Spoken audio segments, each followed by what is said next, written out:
You're listening to Innovation for Alpha, where we explore everything at the intersection of healthcare innovation and finance. Through our discussions and interviews, we keep you informed and educated about healthcare innovations, next-level venture investing, and everything involving the combination of the two. Welcome, everybody. This is Tobin Arthur, your host for Innovation for Alpha, and I am joined by a very special guest today, Dr. John Pigott, who is an incredible vascular surgeon, entrepreneur, hospital executive. He checks off all the boxes. John, really nice to have you on the show today. Thank you. Oh, thank you very much. Excited to be here.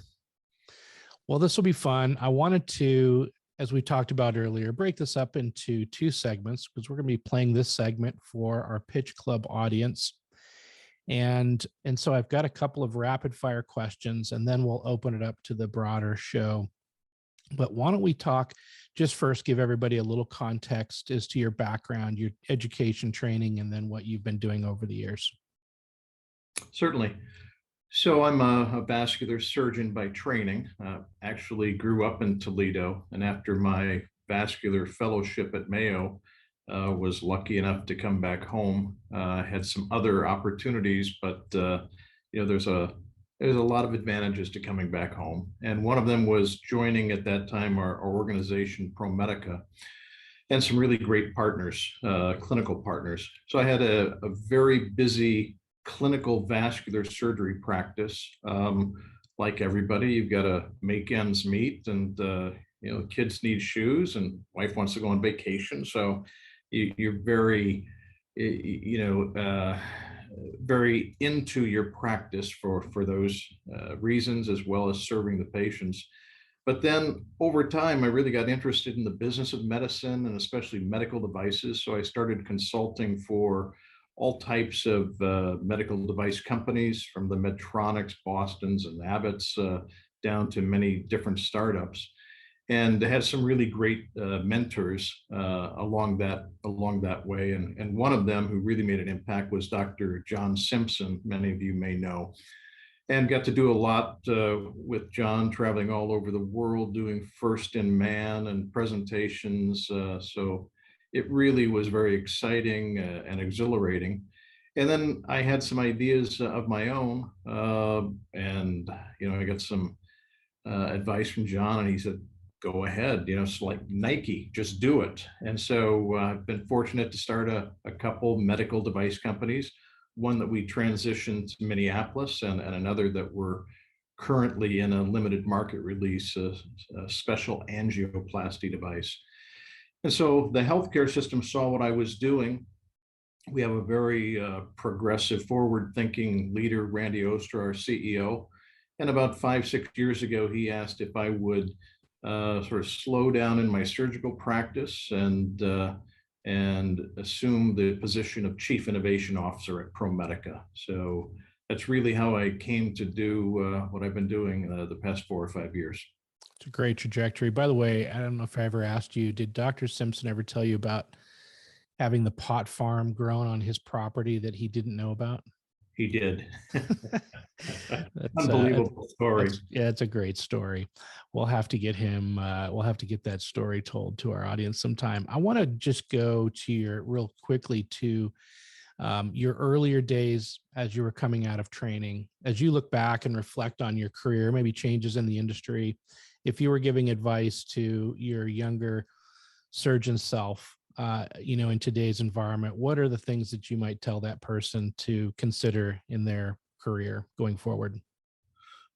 Yeah, to be very honest, and I think like a lot of people my generation and earlier, it was a complete and 100% total commitment to the patients and the practice. That's what I decided to do, and I devoted my life to that. I'm not sure that's the best thing to do, to be honest with you. I don't consider myself to be the best well-rounded individual. And I think that's really important. I mean, obviously I have outside interests and do things, but I probably should have developed those things earlier in conjunction with my practice as well. And I think there is better balance of life today. As you know, many physicians are employed with the hospital system, and so You're not just dependent upon yourself, you're dependent upon your partners and your healthcare system assisting with that. But I think a little better balance of life to ensure that family life and your personal mental health and well-being is attended to. That's great perspective. I hear a lot that physicians, it's a great toil. I mean, you put out a lot. Physicians are on call, and the demands of your clinical work, your societies, meetings, et cetera. It's nonstop. It's unbelievable. As an entrepreneur, as you took on that hat over the years, are there any lessons that stand out to you balancing, again, clinical work and now being an entrepreneur and building something on the side? What are a couple of the things that stood out to you there, either challenges or just things that you would have done more of or doubled down on? I think one thing for people to understand is surround yourself with good people and who've done it before. So if you can find an experienced team and surround, I never wanted to be, nor did I have the skill set or the interest in being the CEO. With these companies, I always was chief medical officer. So I was very involved because I was the founder and on the board. But I just didn't have the interest or the skill set to pursue, HR and reimbursement paths and interacting with, many different consultants. So if you are going to continue with a clinical path, and I was, very busy during my career, I think that's really a smart way to do it. And I think the other thing is, especially in the early days, and I always say this with a little smile on my face because it's true, but it's so evident that whatever you do, it's going to be more work, more time, and more money than you ever realized. So if you don't want to work in the evenings or on the weekends or take calls when you're on vacation, especially in the early days, and you're doing it all yourself, you might want to reconsider, because it is full court press, so to speak.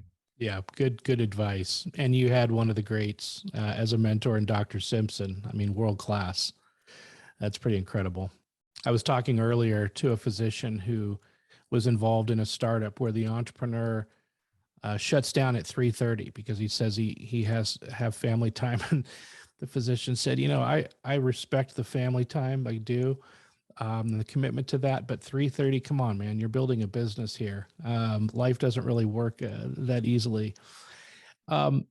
Specific to vascular surgery and in that area or we can broaden it out, but are there particular technologies and innovations that you're excited about seeing coming up the pipeline, including the ones that you're working on directly yourself?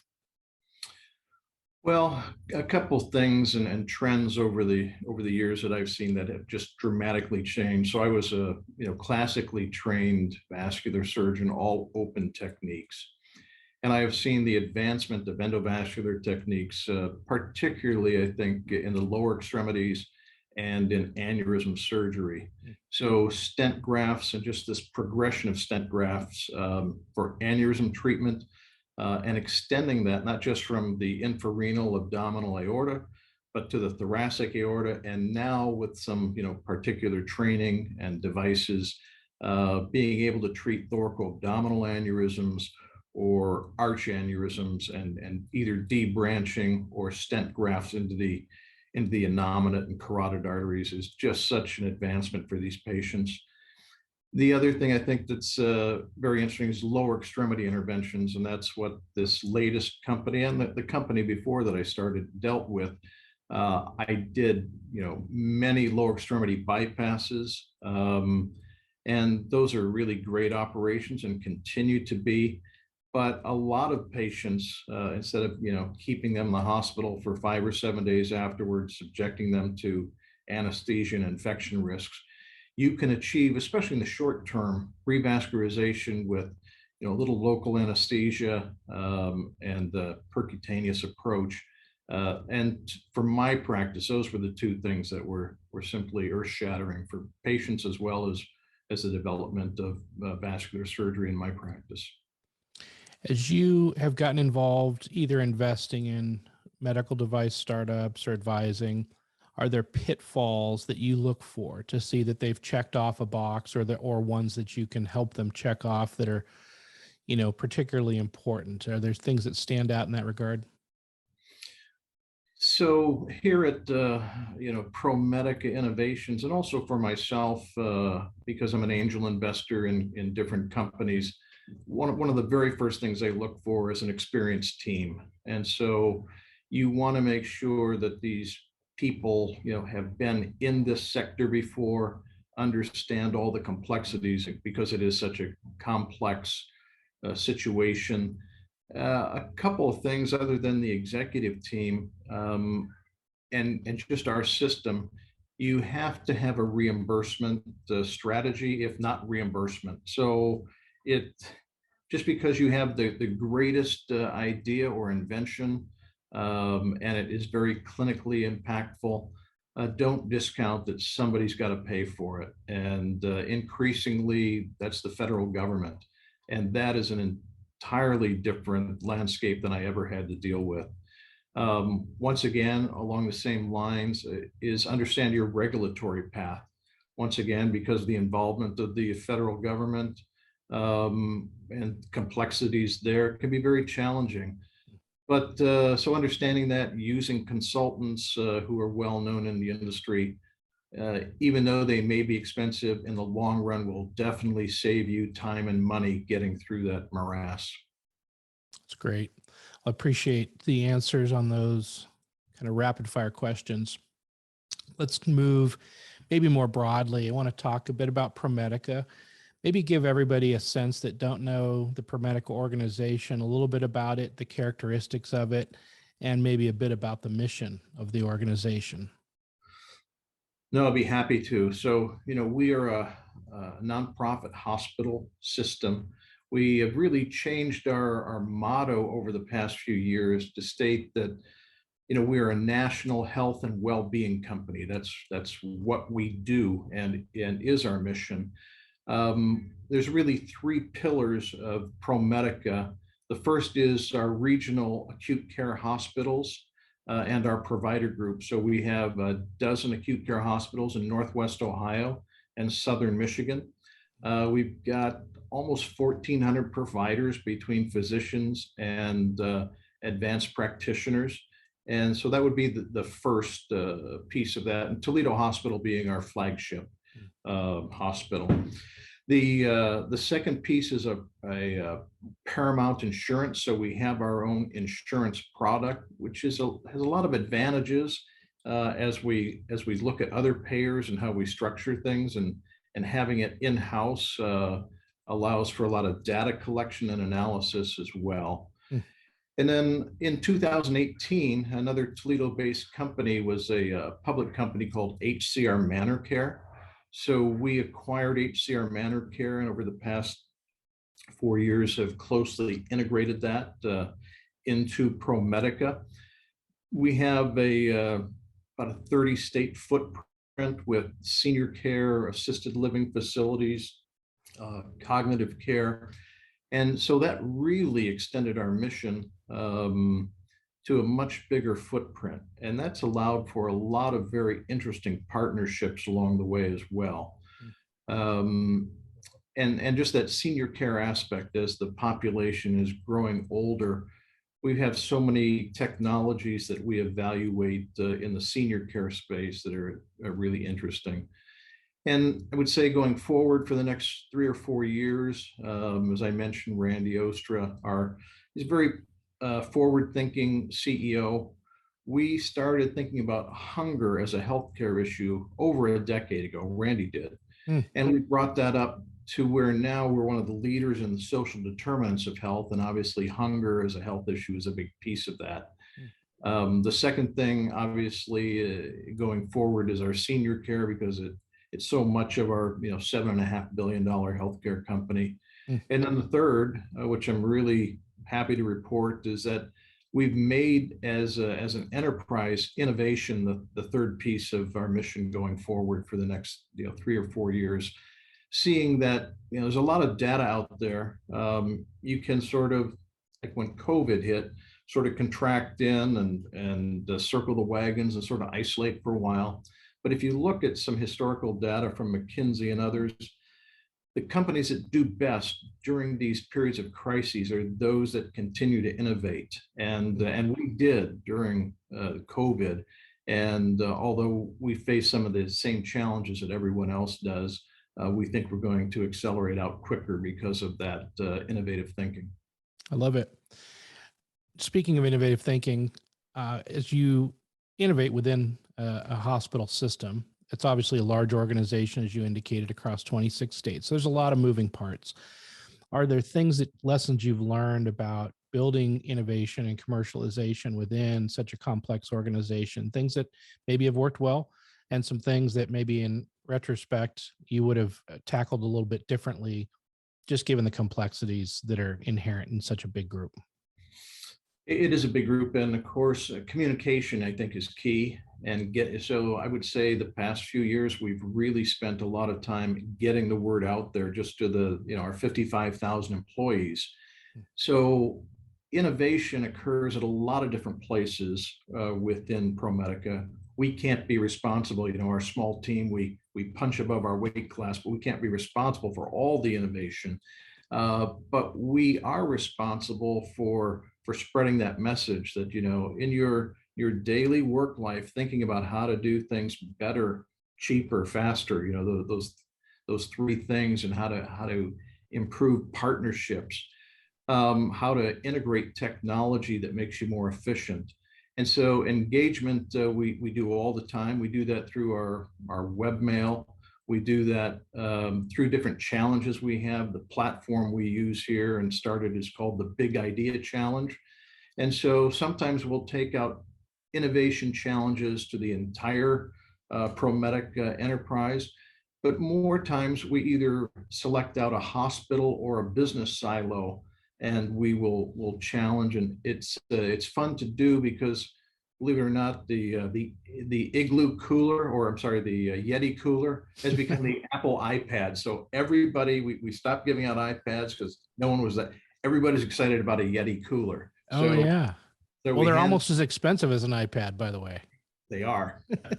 And so that gets, and we don't just look at physicians. We have a lot of innovative employees, from environmental services, all the way up to the surgical subspecialists. But that engagement, I think, piece is really important. I love that. It's like a mini X Prize within the operation. That's fun. Maybe dig a little bit into the innovation group itself. Tell us what that group looks like. And I know you've got a facility component that's pretty exciting that's underway. Maybe share a little bit about that as well. Oh, happy to. So we really have three functions that I see as our main principles at Innovations. The first is the engagement piece that I talked about, what I say, weaving the thread of innovation throughout the fabric of ProMedica, and getting those things to stick, and the programs that I previously mentioned. The second is we operate as a very traditional business support center. We have a lot of research tools, financial analysts, business analysts, project managers, and so that's the second component. And then the third would be our ventures team. So we do administrate two small regional startup tech funds, mostly healthcare focused. We like to have a regional impact, and so obviously a lot of that is healthcare. Some of that is leveraged with state of Ohio funding, which it's a one-to-one match. So we have to be very compliant and interact with the state a lot, but that allows some really nice advantages there. Yeah. But getting back to where you'd asked about our physical plant. So we purchased a 100,000 square foot facility in downtown Toledo, the old Federal Post Office, beautiful limestone columns, has not been functional for a number of years. It's circa 1920s. Wow. And inside was a local high school that they shelled out the building and built classrooms on a few floors. So right now we're in the middle of demolition of the inside. where we'll have a very contemporary innovation space. We're partnering with a company called Bitwise out of California. They have 6 locations there. We'll be the first one out of state. And what they do is they train people from underrepresented populations, people who haven't completed their education or have some other type of a struggle in life. They'll make them a coder or developer. They have almost 100% retention. And then they to the region, have coding and development services.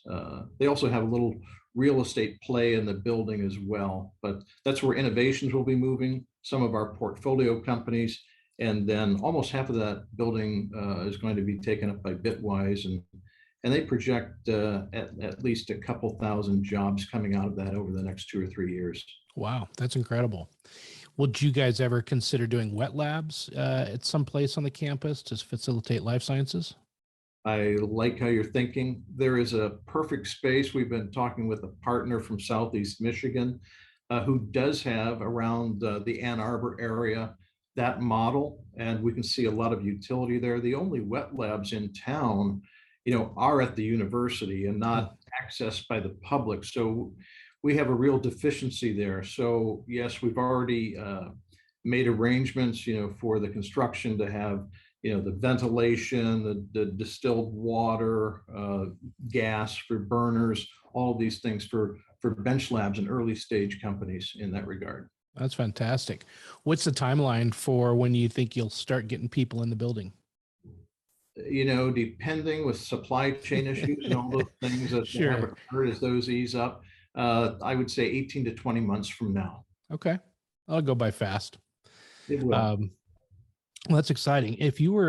So with your experience now inside the organization, and if you were talking with other hospital systems wanting to start innovation, so they're just getting going from scratch, looking back, what are some of the things that you would have done earlier on to maybe accelerate that you didn't realize at the time? When I look at innovations within hospital systems, and I've done a lot of research on this, there's a couple things that stand out.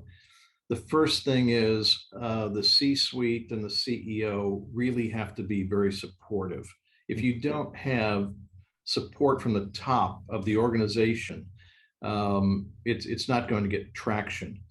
The other thing that I think the CFO and the board and everyone else needs to understand is that they can't be fair weather friends, right? So that when things are going well, yeah, we've got, some money that will fund in innovations, and when things contract, we're going to take it back.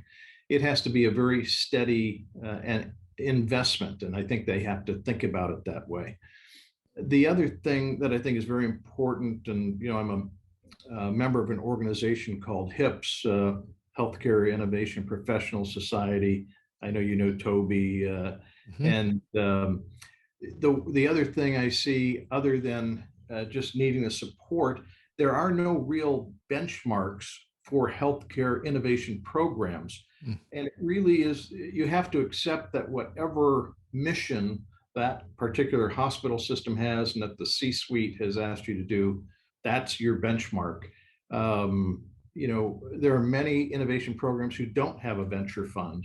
There are some that they're only interested in digital health and nothing else, or bringing outside in innovation and not having any organic growth of that.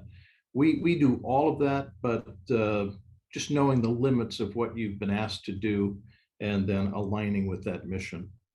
That's great feedback. And I think along the lines of that top-down support, and you guys are fortunate, as you mentioned, with somebody like Randy, who's really a visionary, and then a board that's patient. The other part of that is that innovation, by definition, is not a straightforward path. There's going to be failures. That's the nature of experimentation and science. And so it has to be a group that has a temperament for that failure that's a part of that. And with that comes a long-term perspective. If you don't have a long horizon, it's probably not going to be successful.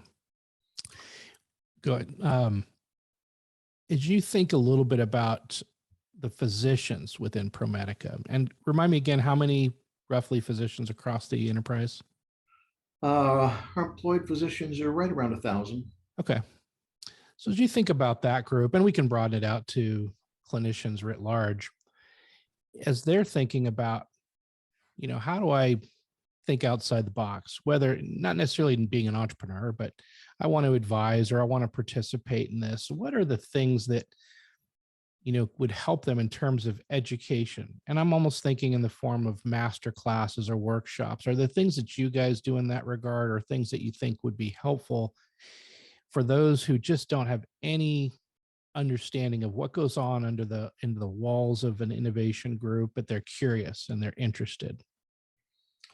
I think that's a great question, in that we recently have had some really nice discussions about how to do that with our physicians. We've done it with business units like, neurosurgery and cardiology. But where we've sort of turned our focus right now is, as you said, something of a master class, and the resources to do that. We have a few physicians, who come to us, and we take them on one-on-one. But we're thinking now that there's a core that are interested enough where, we would have, a rigorous protocol or educational piece. And, at the end of that, if they can, whether in the evenings or on the weekends, for a few months, go through all the things that, like we've been discussing with startups, and, maybe at the end of that, slap on that they're, a master innovator now. Mhm. But we, for some of our physicians who've come to us with ideas, they get so interested that we've actually licensed their technology back to them Mm. and then help them get funding. And they do want to be the chief medical officer or even CEO of their own device or digital health company. But I'll tell you the one thing, and I know we've talked about this a bit, Tobin, that I think Angel MD, offers those types of resources, and I can see us drawing on the expertise that you and your organization have developed to filter out to our physicians. I think that would really be very helpful and accelerate our process as well. Yeah, we'd love to be helpful there. We are going to be announcing officially on March 15th. So depending on when you're listening to this podcast, it might be before or after that. But we're launching Angel MD Academy, and we're very excited. We've got a physician, Saya Nagori, who is going to be joining us as the executive director.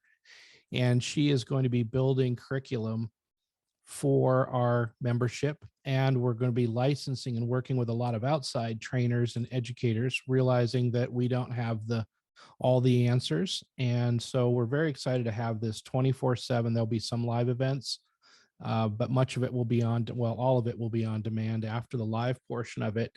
Some of them will be quick master classes just to keep people up to speed on various different shifts in the market. Some of them will be full courses. And we have tracks that we're developing for the person that wants to be an entrepreneur themselves, for those that just want to be a better advisor. Maybe they want to be a board of directors. So we're really excited about that. The first class will kick off April 10th, and then we'll load a series of programs as quickly as we can. So we'd love to make that available. And if there are things that, really you guys see that we're missing that would be helpful, we will gladly develop that content or go out and find it. We're talking to the NIH and a number of other organizations. The idea is being a one-stop shop. And that's the thing that we increasingly realize is there's so many interesting things going on the market. We just had calls this morning with people doing little bits here, little bits there. The challenge is just the fragmentation. And partly what we're good at is bringing that fragmentation together, making it efficient, particularly for people that are really busy like clinicians. John, is there anything that you can think of that you'd want to share just in reflecting, whether as a physician, having done what you're done, advice to other physicians that may want to go into, whether it's investing or being entrepreneurs, but that we haven't covered? Just any lessons lately that have been sort of on top of your mind or things you're thinking about? The one thing I'm just thinking is enjoy the journey, right? I mean, I will tell you, I think earlier in my career, I was very goal oriented, and you're always thinking about what the next thing is. Yeah. But then once you get some success behind you or have projects behind you and you reflect on a little bit, enjoying the process and the journey. And I'll tell you that it is a lot of work and there are a lot of challenges. So some of it, I won't say it's the most joyful experience, but the educational piece of it and learning, I feel like I've, acquired a few PhDs and advanced degrees just with the on-the-job training. So if you're thinking about it, I would say think of it as an educational experience to learn more, to better yourself, and enjoy the journey and be present in the moment. That's great advice. I really appreciate that. And John, thanks for spending time on the show. We're so excited about what ProMedica is doing. It's an incredible organization. I think one that needs to be more recognized nationally for all the things going on, and that's coming quickly. And so that's a testament to you and that whole organization doing clever things, and anything we can do to help in that process or amplify that story, we are all hands on deck. So thanks again for spending time with me today. Oh, thank you. I appreciate the invitation and enjoyed it immensely, and looking forward as we move forward. Thank you. See you again soon for the next episode of Innovation for Alpha. Make sure to go to Innovation for Alpha for access to prior episode links, show notes, and other valuable resources. This show is for entertainment purposes only. Before making any investment decisions, please consult with a professional. This show is copyrighted by Angel Indie Media, and written permission must be granted before syndication or rebroadcasting.